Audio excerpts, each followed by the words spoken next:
دوستو پاکستان پچھلے 6 ماہ سے اپنے تئیں ساری کوششیں کرنے کے باوجود آئی ایم ایف سے کوئی کامیاب معاہدہ نہیں کر پا رہا۔ پاکستان کے لیے آئی ایم ایف معیشت ٹھیک کرنے کے بجائے مکڑی کا وہ جال بنتا جا رہا ہے جس سے پاکستان کا نکلنا تقریباً ناممکن ہے۔ کیا آئی ایم ایف پاکستان کو پیسے دے گا یا نہیں؟ کیا واقعی پاکستان کے لیے آئی ایم ایف ایک اچھا پروگرام ثابت ہو سکتا ہے جس سے پاکستان کی معیشت کی بحالی ممکن ہو، یا صرف آئی ایم ایف اپنی پالیسیاں منوا رہا ہے؟ اس طرح کے اور بہت سارے سوالات ہیں جو ہر پاکستانی کے ذہن میں گردش کر رہے ہیں۔ اگر آئی ایم ایف پروگرام کو دیکھا جائے تو ہر مرتبہ لگتا ہے کہ اب بہت بڑے سخت فیصلے کیے گئے ہیں، ملک کی عوام پر بوجھ ڈالا گیا ہے، ملک کی جو معاشی پالیسیاں وہ اتنی سخت ہیں کہ آئی ایم ایف اب مزید کوئی مطالبات نہیں کرے گا۔ لیکن ہر مرتبہ ایک نئی ڈیمانڈ آ جاتی ہے جس سے ایک غیر یقینی صورتحال میں مزید اضافہ ہوتا جا رہا ہے۔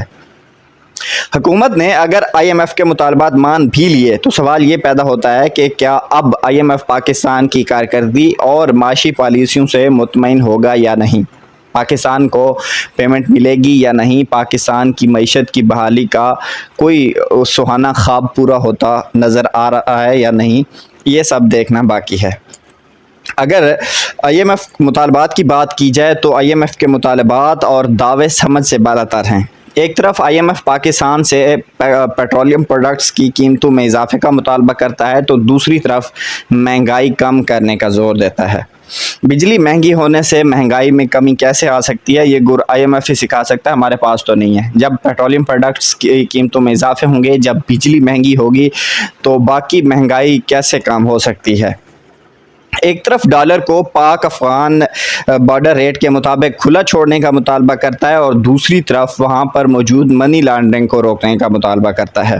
دونوں مطالبات بیک وقت میں کیسے پورے ہو سکتے ہیں، یہ تقریباً ناممکن ہے۔ جب ڈالر ریٹ کو پاک افغان بارڈر ریٹ یا گرے مارکیٹ ریٹ کے مطابق کرنے کا مطلب ہے کہ پاکستان میں ڈالر کے ریٹ افغانستان کی خارجہ پالیسی طے کرے گی، کیونکہ دیکھا گیا کہ پاکستان میں ڈالر ریٹ کچھ بھی افغانستان اسے 20 یا 25 روپے اوپر ہی آفر کرتا ہے۔ جب پاکستان میں ڈالر 250 روپے تھے تو افغانستان میں ڈالر 270 میں خریدا جا رہا تھا۔ جب پاکستان میں ڈالر ریٹ 270 ہوا تو افغانستان میں یہ ریٹ 295 ہو گیا۔ اب جبکہ پاکستان میں ڈالر کا ریٹ پچھلے دنوں 279 کا ریٹ ہوا تو افغانستان میں 310 روپے کا ڈالر خریدا جا رہا تھا۔ یہ تو نہ رکنے والا سلسلہ ہے اور اس میں پاکستان کی تباہی کے علاوہ کچھ نہیں ہے۔ ایک طرف زر مبادلہ کے ذخائر میں مطالبے کا کہا جاتا ہے تو دوسری طرف 4 ارب ڈالر کی درآمدات کو کلیئر کرنے کا کہا جاتا ہے۔ دیکھیں اگر ڈالر درآمدات کو کلیئر کرنے میں خرچ ہو جائیں گے تو زر مبادلہ میں اضافہ کیسے ممکن ہے؟ اگر شرح سود بڑھائی جائے گی تو امپورٹ مہنگی کر دی جائے گی اور اس سے ایکسپورٹ بھی نہیں بڑھ پائے گی۔ جب بجلی، گیس، خام مال مہنگا ملے گا تو برآمدات کے آرڈرز پاکستان کے بجائے دوسرے ملکوں میں ملیں گے اور ڈالر پاکستان میں نہیں آ سکیں گے، جس سے زر مبادلہ میں اضافہ ممکن نہیں ہے۔ ایک طرف اعتراض کیا جاتا ہے کہ سود کی مد میں ادائیگیاں کرنے سے جو خسارے بڑھ رہے ہیں ان کو کم کیا جائے، اور دوسری طرف ایک اور مطالبہ یہ ہے کہ دوست ممالک تحریری ضمانت دیں کہ وہ پاکستان کو قرض دیں گے۔ آئی ایم ایف پہلے بجلی اور ڈالر ریٹ بڑھاتا ہے جس سے مہنگائی بڑھتی ہے، اس کے بعد کہا جاتا ہے چونکہ اب مہنگائی بڑھ گئی ہے تو اس لیے شرح سود بھی بڑھائی جائے، جس سے انڈسٹری بند ہوتی ہے، برآمدات کم ہوتے ہیں اور زر مبادلہ کے ذخائر میں کمی واقع ہوتی ہے۔ پھر کہا جاتا ہے کہ ملک قرض ادا کرنے کے قابل نہیں ہے اور آخر میں ملک کو ڈیفالٹ ڈکلیئر کر دیا جاتا ہے اور ملک کو آگے بڑھنے کا ایک بھی موقع فراہم نہیں کیا جاتا۔ ان حالات میں کسی بھی ملک کے لیے ایک سہارا دوست ممالک ہوتے ہیں، لیکن مبینہ طور پر آئی ایم ایف نے دوست ممالک پر بھی یہ دباؤ ڈال رکھا ہے کہ جب تک پاکستان آئی ایم ایف کی شرائط پر پورا نہیں اترتا تو دوست ممالک پاکستان کو قرض نہیں دیں گے۔ حالات ابھی وزارت خزانہ سے بھی ان کے ہاتھ سے بھی نکل گئے ہیں۔ آئی ایم ایف کو خود رحم آ جائے تو ٹھیک، ورنہ حالات انہیں منانے والے نہیں ہیں۔ آئی ایم ایف ڈیمانڈ نہیں کر رہا، یہ بلکہ پاکستان کا ایک معاہدہ ہے جسے وہ پورا کرنے کا اصرار کر رہا ہے۔ اگر پرائمری خسارے کو پرائمری سرپلس میں لانے کا معاہدہ کیا جائے تو حکومت کو کسی بھی قیمت پر اسے پورا کرنا ہوتا ہے۔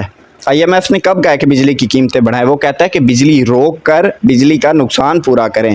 اگر آپ ایسا نہیں کر سکتے تو ریٹ بڑھا دیں۔ ظاہر ہے گورنمنٹ یہ نہیں کر سکتی، اس لیے گورنمنٹ ریٹ بڑھا دیتی ہے۔ ان کے آگے کھائی ہے اور پیچھے سمندر۔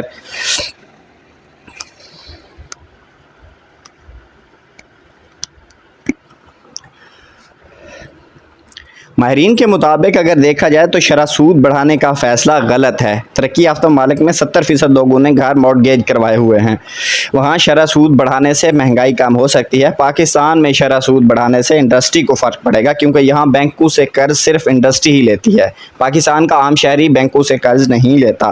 IMF کے مطالبات بھی غلط ہیں اور ہماری حرکتیں بھی درست نہیں ہیں۔ ہم قرض ملک چلانے کے لیے نہیں بلکہ اپنی عیاشیاں اور پروٹوکول پورا کرنے کے لیے لیتے ہیں۔ IMF کی تسلی اس وقت ہوگی جب اسحاق ڈار صاحب یہ مانیں گے کہ پاکستان کی معیشت کے فیصلے سیاست کے بجائے معاشی بنیادوں پر کیے جائیں گے۔ حالات کے پیش نظر یہ کہنا مناسب ہوگا کہ موجودہ حالات میں پاکستان کا غربت سے نکلنا، قرضوں کا بوجھ کم کرنا، زر مبادلہ کے ذخائر بڑھانا اور آمدن بڑھانا تقریباً ناممکن ہے۔ لہٰذا IMF کی تسلی نہیں ہوگی بلکہ ملک کے حالات مزید خراب سے خراب تر ہوں گے۔